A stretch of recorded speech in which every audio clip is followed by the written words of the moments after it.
What exactly do we mean by worldview and why does it matter? It matters because let's go back to the very beginning.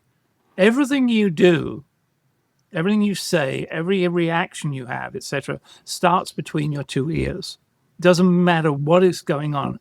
There's nothing that's happened in this world that didn't start in someone's brain at some point in time. That's where it starts. So let's see whether we can find out what's going on in the brain. We've talked a lot about how the brain works, but it's one of, if you like, it's got a big filter, and that is all of your experiences and all your influences of where you, from when you were zero or possibly even minus 9 months, everything from there on forward impacts that worldview that you're carrying around with you today.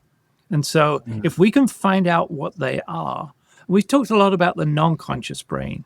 And a lot of these worldviews are we can access them when we think about them, but we are responding without thinking about the worldview. And we'll talk about a number of examples about that, where it is literally a non-conscious behavior.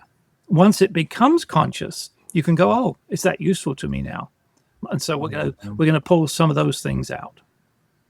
Yeah, I think it's really interesting as we look at what does it mean in context to both the working professional side of our lives and then also how it might shape arguments, disagreements, or even maybe where people come together in confirmation in relationships. So I think it's going to be an interesting conversation because it really does shape a lot of how we interact with the world or experience others in our life.